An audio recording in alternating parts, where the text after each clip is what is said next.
Good morning. It's again time for a daily 2-minute Bible reading and thought. I'm going to read from the Acts of the Apostles, chapter 17, verse 16 and 17.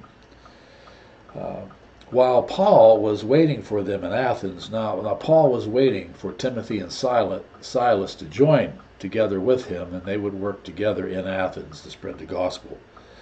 But Paul was greatly distressed to see that the city was full of idols. So he reasoned in the synagogue with both Jews and God-fearing Greeks, as well as in the marketplace day by day with those who happened to be there.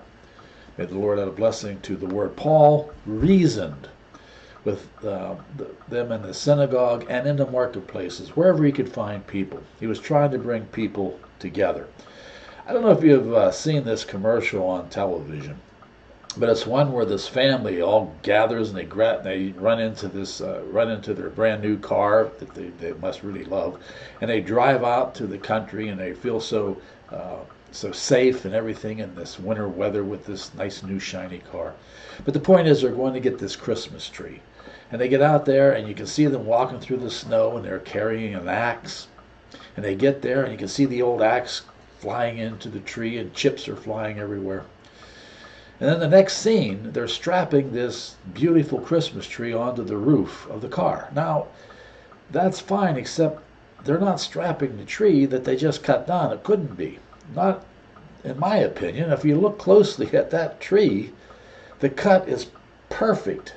It's perfectly sawed off at the end. Clearly, that cut was made with a saw.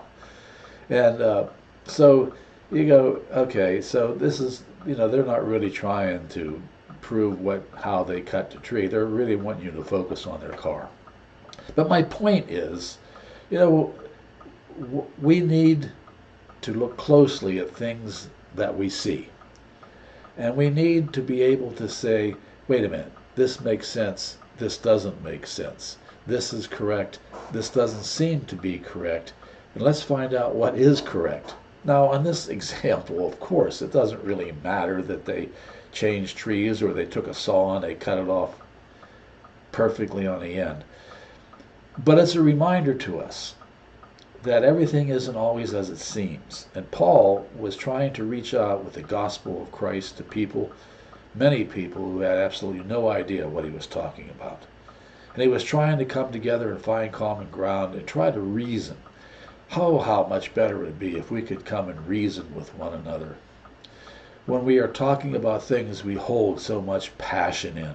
It's very difficult, but how much better when we reason together will we actually come to the conclusion and to the truth of what we see before us. And the same is true within the scriptures itself. So many different translations, so many different faith histories and beliefs. But the one thing that we really need to strive for is that working together in harmony and in peace. And someplace along the line, if we have to come to let us at least agree to disagree, we can do that too. But let us come and reason together as we come into the season of Advent and into the season of Christmas. How much greater the harmony will be and how much greater the peace will be. May God bless us. Amen.